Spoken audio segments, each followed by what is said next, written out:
جو شخص ایمان اور طلب ثواب کی نیت سے رمضان کے روزے رکھے گا اس کے پچھلے گناہ معاف کر دیے جائیں گے۔ رمضان وہ مہینہ ہے جس میں قرآن نازل ہوا جو لوگوں کے لیے سراپا ہدایت ہے۔ برکتوں و رحمتوں کا سائبان تحفہ رمضان۔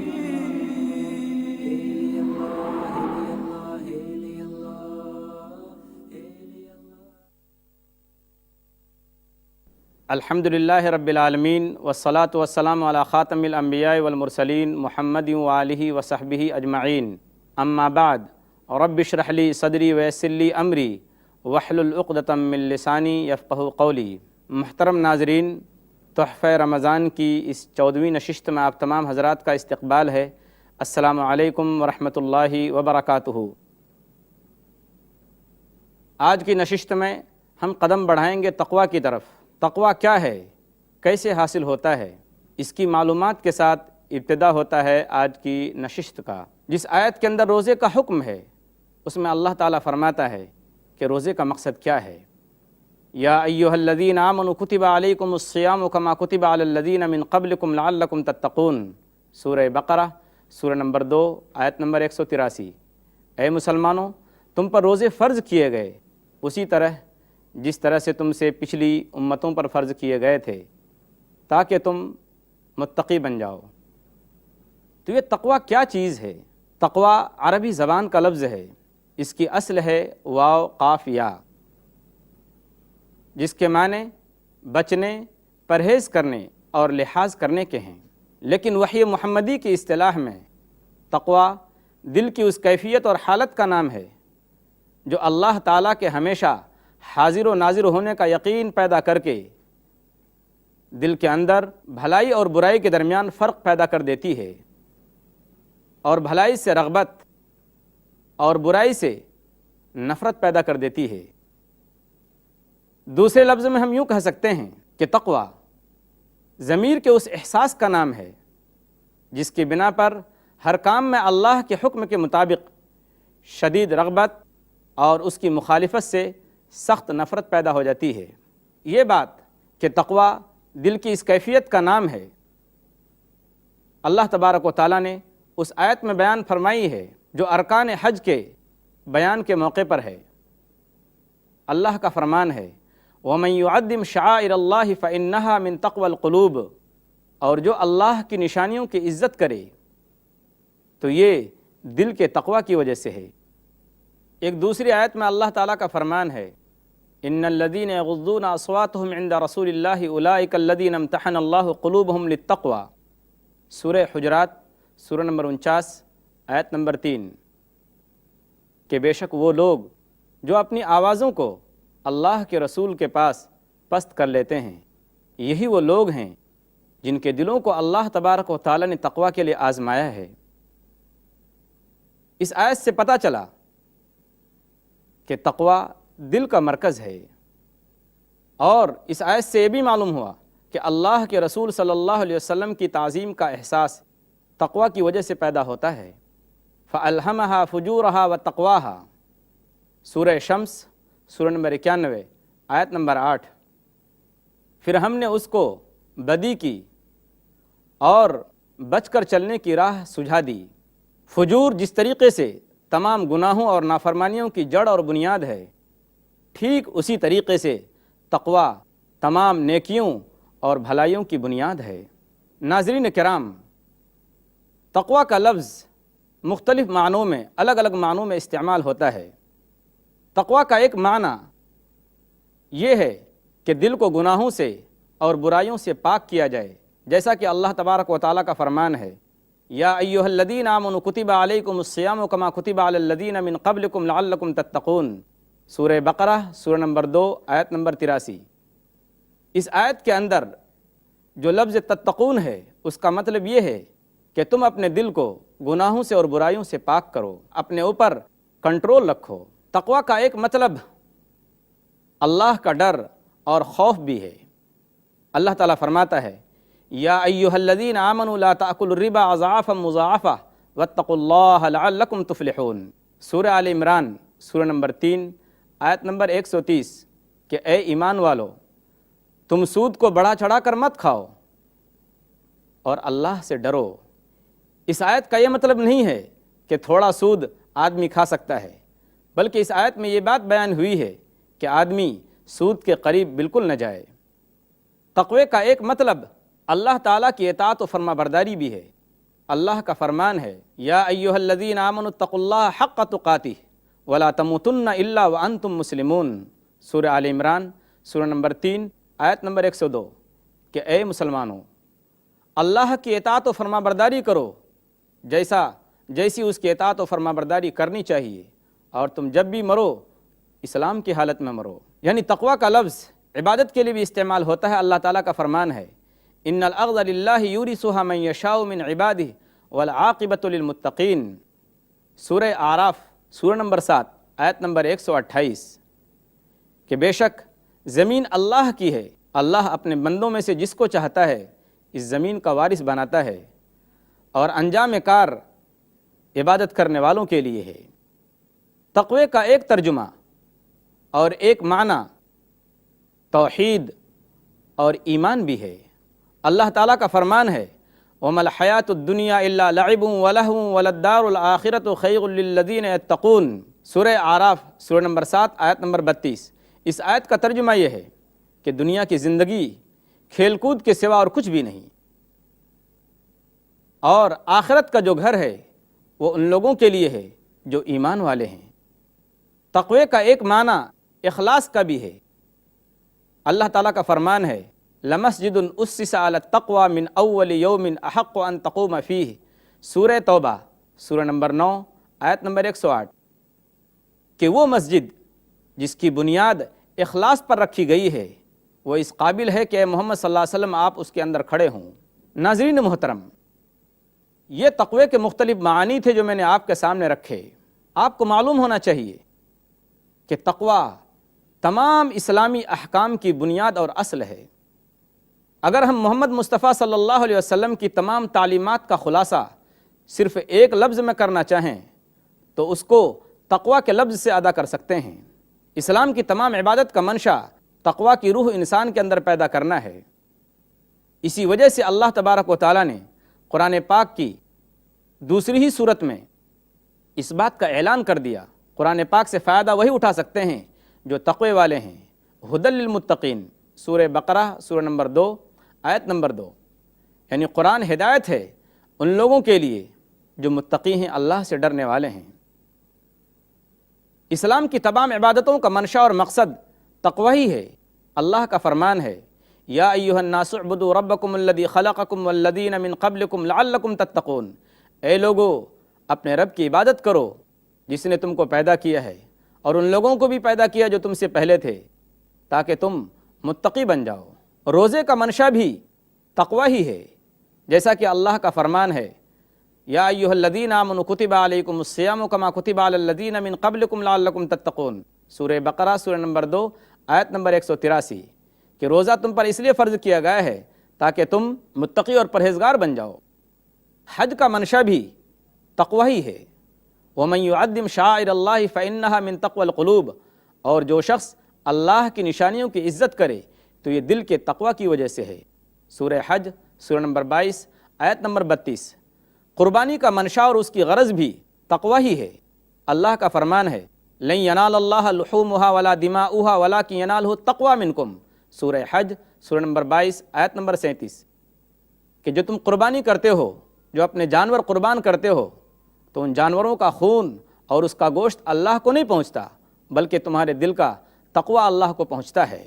اس کے ساتھ ساتھ جب ہم دیکھتے ہیں کہ اور کون سی ایسی عبادت ہے جس کا منشا تقوی ہے، ناظرین محترم، زندگی کے ہر مرحلے میں، چاہے وہ حج کا سفر ہو یا زندگی کا کوئی بھی مرحلہ ہو، راستے کا توشہ مال و دولت سے بڑھ کر تقوی ہے۔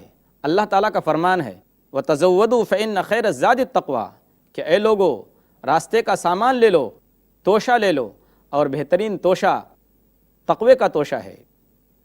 ہماری زیب و زینت اور خوبصورتی کا سامان ظاہری لباس سے بڑھ کر تقوی کا لباس ہے، وَلِبَاسُ التَّقْوَى ذَلِكَ خَيْرٌ، سورہ اعراف، سورہ نمبر 7، آیت نمبر 26۔ اور تقوی کا لباس بہترین لباس ہے۔ اسلام کا اخلاقی نظام بھی تقوی کی بنیاد پر ہے، فرمان رب ہے، وَأَن تَعْفُوا أَقْرَبُ لِلتَّقْوَى، سورہ بقرہ سورہ نمبر 2 آیت نمبر 237۔ اور تم معاف کر دو، یہ تقوی کے زیادہ قریب ہے۔ اعدلوا هو اقرب للتقوى، سورہ مائدہ سورہ نمبر 5 آیت نمبر 8۔ انصاف کرو، یہ تقوی سے زیادہ قریب ترین چیز ہے۔ وَإِن تَصْبِرُوا وَتَتَّقُوا فَإِنَّ ذَلِكَ مِنْ عَزْمِ الْأُمُورِ، سورہ آل عمران سورہ نمبر 3 آیت نمبر 186۔ کہ اور یہ کہ تم صبر کرو اور پرہیزگاری اختیار کرو تو یہ یقیناً بہت بڑی بات ہے۔ اس کے علاوہ جب ہم اور آگے دیکھتے ہیں اسلامی تعلیمات کی طرف تو ہمیں معلوم ہوتا ہے کہ اسلام میں رنگ و نسل، خاندان، قبیلہ، ان تمام چیزوں کو ہٹا کر اللہ تبارک و تعالیٰ نے عزت کا جو معیار قرار دیا ہے وہ تقوی کو قرار دیا ہے۔ اللہ کا فرمان ہے، یا ایھا الناس انا خلقناکم من ذکر و انثی وجعلناکم شعوبا وقبائل لتعارفوا ان اکرمکم عند اللہ اتقاکم، سورہ حجرات سورہ نمبر 49 آیت نمبر 13۔ کہ اے لوگو، بے شک ہم نے تم کو ایک مرد اور ایک عورت سے یعنی آدم اور حوا سے پیدا کیا ہے، اور تم کو مختلف قبیلوں اور جماعتوں میں بانٹ دیا ہے تاکہ تم آپس میں ایک دوسرے کو پہچان سکو۔ تم میں سب سے زیادہ عزت والا اللہ کے نزدیک وہ شخص ہے جو سب سے زیادہ متقی ہے، جو سب سے زیادہ اللہ سے ڈرنے والا ہے۔ اللہ کے رسول صلی اللہ علیہ وسلم کا فرمان ہے، مسند احمد کی روایت ہے کہ آپ صلی اللہ علیہ وسلم نے فرمایا کہ اے لوگو، تمہارا رب ایک ہے، تمہارا رسول ایک ہے، تم سب ایک آدم کی اولاد ہو، ایک باپ کی اولاد ہو، وہ آدم علیہ السلام ہیں۔ کسی عربی کو کسی عجمی پر اور کسی عجمی کو کسی عربی پر کوئی فضیلت نہیں، کسی کالے کو کسی گورے پر اور کسی گورے کو کسی کالے پر کوئی عزت نہیں، سوائے اس شخص کے جس کے پاس تقوی ہے۔ جو آدمی تقوی والا ہے، جو آدمی اللہ سے ڈرنے والا ہے، اللہ کے نزدیک وہی شخص عزت والا ہے، چاہے وہ ہندوستان کا رہنے والا ہو یا عرب کا رہنے والا ہو یا کسی اور ملک کا رہنے والا ہو۔ ناظرین اکرام، اس بات کو جان لینے کے بعد کہ اسلامی تعلیمات کا خلاصہ اور اسلام کی تمام تعلیمات کی بنیاد اور اصل تقوی ہے، یہ جاننا بھی ضروری ہے کہ تقوی والے کون لوگ ہیں۔ یہ معلوم ہونا ضروری ہے کہ متقی کون ہیں۔ اس کا بھی جواب قرآن نے دے دیا ہے۔ قرآن کا صاف اعلان ہے، والذی جاء بالصدق وصدق بہ اولئک هم المتقون، سورہ زمر سورہ نمبر 39 آیت نمبر 33۔ کہ جو سچائی لے کر آیا اور اس نے تسلیم کیا اور اس کی تصدیق کی، یہی وہ لوگ ہیں جو صحیح معنی میں متقی ہیں۔ یعنی تقوی والا شخص وہ ہے جو ظاہری فائدے پر نظر نہیں رکھتا، کسی عہدہ اور کسی عزت پر نظر نہیں رکھتا، ظاہری طور پر کسی بھی چیز میں اس کا نقصان ہو لیکن وہ راہ راست سے، سیدھے راستے سے بالکل نہیں ہٹتا۔ اللہ تبارک و تعالیٰ نے متقی لوگوں کا حلیہ اور ان کی خصوصیت قرآن پاک کی اس آیت کے اندر بیان فرمائی ہے جو سورہ بقرہ کے اندر ہے۔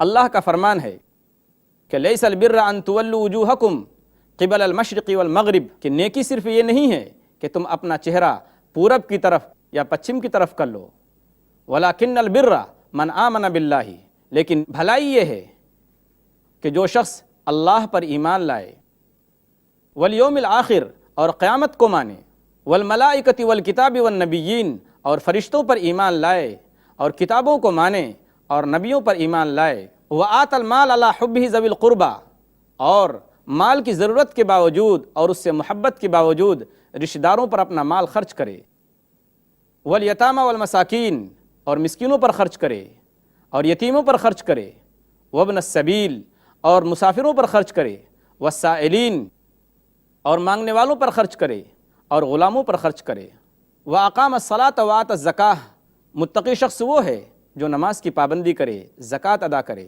وَالْمُوفُونَ بِعَهْدِهِمْ إِذَا عَاهَدُوا، اور جب کوئی وعدہ کرے تو اس وعدے کو پورا کرے، وَالصَّابِرِينَ فِي الْبَأْسَاءِ وَالضَّرَّاءِ وَحِينَ الْبَأْسِ، اور دکھ درد اور تکلیف میں اور جنگ کے موقع پر جمع رہے، صبر کرے، اولئک الذین صدقوا واولئک هم المتقون، یہی وہ لوگ ہیں جو سچے ہیں اور یہی وہ لوگ ہیں جو پرہیزگار ہیں۔ سورہ بقرہ سورہ نمبر 2 آیت نمبر 177۔ ناظرین کرام، جب ہم کو یہ معلوم ہو گیا کہ متقی لوگ کون ہیں، تو ہمیں یہ بھی معلوم ہونا چاہیے کہ بظاہر متقی لوگوں کو دنیاوی اعتبار سے کبھی پریشانی آتی ہے، کبھی تکلیف آتی ہے، اور ظاہری طور پر ان کو بہت ساری چیزوں سے ہاتھ دھونا پڑتا ہے، بہت ساری عمدہ اور خوبصورت چیزوں سے ہاتھ دھونا پڑتا ہے، جسے دیکھ کر دنیا والے یہ سمجھتے ہیں کہ ان کو عزت سے، دولت سے اور شہرت سے اور عہدے سے ہاتھ دھونا پڑا اور محروم ہونا پڑا۔ جو لوگ یہ سمجھتے ہیں کہ دنیا ہی کا فائدہ سب کچھ ہے اور فوری فائدے کی بنیاد پر کسی چیز کے اچھے اور برے ہونے کا فیصلہ کر لیتے ہیں، جو دور اندیش ہیں وہ یہ سمجھتے ہیں کہ آخری فائدہ اور آخری نتیجہ اصل نتیجہ ہے اور اصل فائدے کی چیز ہے۔ اور ظاہر بات ہے کہ اس کے اعتبار سے ہم دیکھتے ہیں تو کامیابی اور کامرانی ان لوگوں کے حصے میں آتی ہے جو متقی ہیں۔ اللہ کا فرمان ہے وَالْعَاقِبَةُ لِلْمُتَّقِينَ، اور انجام کار اور بہترین انجام ان لوگوں کے لیے ہے جو اللہ سے ڈرنے والے ہیں۔ سورہ اعراف سورہ نمبر 7 آیت نمبر 128۔ ناظرین کرام، ہم کو جہاں یہ بات معلوم ہوئی وہیں یہ بات بھی معلوم ہونی چاہیے کہ آخرت کی تمام نعمتیں صرف متقیوں کے لیے ہیں۔ آئیے ہم قرآن پاک کی چند آیتوں کی تلاوت کرتے ہیں اور ان آیتوں کا ترجمہ سنتے ہیں۔ اللہ تعالیٰ کا فرمان ہے یا ایھا الذین آمنوا ان تتقوا اللہ یجعل لکم فرقانا، سورہ انفال سورہ نمبر 8 آیت نمبر 29، کہ اے ایمان والو، اگر تم تقوی اختیار کرو گے تو اللہ تبارک و تعالیٰ تمہیں ایک فیصلے کی چیز دے گا۔ اللہ کا فرمان ہے ان للمتقین لحسن مآب، سورہ صاد سورہ نمبر 38 آیت نمبر 49، کہ بے شک جو متقی لوگ ہیں ان کا انجام بہترین ہے۔ ان المتقین فی مقام امین، سورہ دخان سورہ نمبر 44 آیت نمبر 51، کہ بے شک جو متقی لوگ ہیں، جو پرہیزگار ہیں، اللہ سے ڈرنے والے ہیں، وہ چین اور سکون کی جگہ میں ہوں گے۔ ان المتقین فی جنات وعیون، دوسری صورت میں فرماتا ہے سورہ زاریات سورہ نمبر 51 آیت نمبر 15، کہ بے شک جو متقی لوگ ہیں، جو پرہیزگار ہیں، اللہ سے ڈرنے والے ہیں، وہ باغات میں ہوں گے اور چشموں کے اندر ہوں گے۔ ان المتقین فی جنات ونہر، سورہ قمر سورہ نمبر 54 آیت نمبر 54، کہ بے شک جو متقی لوگ ہیں، پرہیزگار لوگ ہیں، وہ جنت میں اور باغات میں ہوں گے اور نہروں کے درمیان ہوں گے۔ آگے اللہ تعالیٰ فرماتا ہے دوسری صورت کے اندر کہ وَمَن يَتَّقِ اللَّهَ يَجْعَل لَّهُ مَخْرَجًا وَيَرْزُقْهُ مِنْ حَيْثُ لَا يَحْتَسِبُ، سورہ طلاق سورہ نمبر 65 آیت نمبر 2 اور 3، کہ جو اللہ سے ڈرتا ہے تو اللہ تبارک و تعالیٰ اس کے لیے راستے نکال دیتا ہے اور اس کو ایسی جگہ سے روزی دیتا ہے جہاں سے اس کا گمان بھی نہیں ہوتا۔ آگے اللہ دوسری صورت میں فرماتا ہے یا ایھا الذین آمنوا اتقوا اللہ وآمنوا برسولہ یؤتکم کفلین من رحمتہ، سورہ حدید سورہ نمبر 57 آیت نمبر 17۔ اس آیت کا ترجمہ یہ ہے کہ اے ایمان وانو، اللہ سے ڈرو اور اس کے رسول پر ایمان لاؤ تو اللہ تبارک و تعالیٰ تمہیں دوہرا اجر دے گا۔ ایک دوسری صورت میں اللہ تعالیٰ اس طریقے سے فرماتا ہے کہ ان المتقین فی ظلال وعیون، سورہ مرسلات سورہ نمبر 77 آیت نمبر 41، بے شک جو متقی لوگ ہیں وہ سائے میں ہوں گے اور چشموں کے اندر ہوں گے۔ اللہ تعالیٰ فرماتا ہے ان للمتقین عند ربہم جنات النعیم، سورہ قلم سورہ نمبر 68 آیت نمبر 28، کہ بے شک جو متقی لوگ ہیں وہ اپنے رب کے جنت میں ہوں گے۔ یہ تمام آیتیں جو ہم نے آپ کے سامنے پڑھی ہیں، ان تمام آیتوں کا خلاصہ یہی ہے کہ آخرت کا جو گھر ہے اور اچھا جو ٹھکانہ ہے وہ صرف ان لوگوں کے لیے ہے جو تقوی کی زندگی گزارتے ہیں، جو اللہ سے ڈرتے ہیں۔ جو لوگ اللہ کی خوبیوں کو زیادہ جانتے ہیں، اللہ کی صفات کو زیادہ جانتے ہیں، وہی سب سے زیادہ اللہ سے ڈرتے ہیں۔ اللہ تعالیٰ کا کیا فرمان ہے کہ انما یخشی اللہ من عبادہ العلماء، سورہ فاطر سورہ نمبر 35 آیت نمبر 27۔ اس آیت کا ترجمہ یہ ہے کہ اللہ سے اس کے وہی بندے ڈرتے ہیں جو علم رکھتے ہیں۔ تو اس سے یہ پتہ چلا کہ جو آدمی زیادہ اللہ کا علم رکھتا ہے اور اللہ کے احسانات کو جو زیادہ یاد کرتا ہے، وہ اللہ سے اتنا ہی زیادہ ڈرتا ہے۔ ناظرین کرام، یہ بات کہ تقوی انسان کی دلی کیفیت کا نام ہے، اس حدیث سے بھی معلوم ہوتا ہے جس حدیث میں اللہ کے رسول صلی اللہ علیہ وسلم نے فرمایا کہ اے لوگو، دیکھو آپس میں حسد مت کرو، بغض مت کرو، لڑائی جھگڑا مت کرو، کسی کے خلاف تدبیریں اور سازشیں مت کرو، ایک دوسرے کے پیچھے مت پڑو، اور دیکھو خرید و فروخت میں اگر نہ لینا ہو تو چیزوں کی قیمت بڑھا کر بات چیت مت کرو اور سب مل کر ایک ساتھ رہو اور بھائی بن کر رہو۔ اس حدیث کے اندر اللہ کے رسول صلی اللہ علیہ وسلم نے اور بھی بہت ساری باتیں بتائی ہیں، ان میں سے ایک بات یہ بھی بتائی ہے کہ التقویٰ ہا ہونا۔ آپ صلی اللہ علیہ وسلم نے اپنے سینے کی طرف، اپنے دل کی طرف اشارہ کر کے فرمایا کہ دیکھو تقویٰ یہاں ہوتا ہے۔ وَيُشِيرُ إِلَىٰ صَدْرِهِ 3 مِرَارٍ، اور آپ صلی اللہ علیہ وسلم نے 3 مرتبہ سینے کی طرف اشارہ کیا اور فرمایا کہ تقوی کی جو جگہ ہے وہ دل ہے۔ یہ حدیث صحیح مسلم کتاب البر والصلہ حدیث نمبر 2564۔ ہم آخر میں اللہ تعالیٰ سے دعا کرتے ہیں کہ اللہ تبارک و تعالیٰ ہمارے دلوں میں تقوی کی صفت پیدا فرمائے، اور اللہ تبارک و تعالیٰ ہم کو متقی لوگوں میں شامل فرمائے، آمین۔ وآخر دعوانا ان الحمد للہ رب العالمین، والسلام علیکم ورحمۃ اللہ وبرکاتہ۔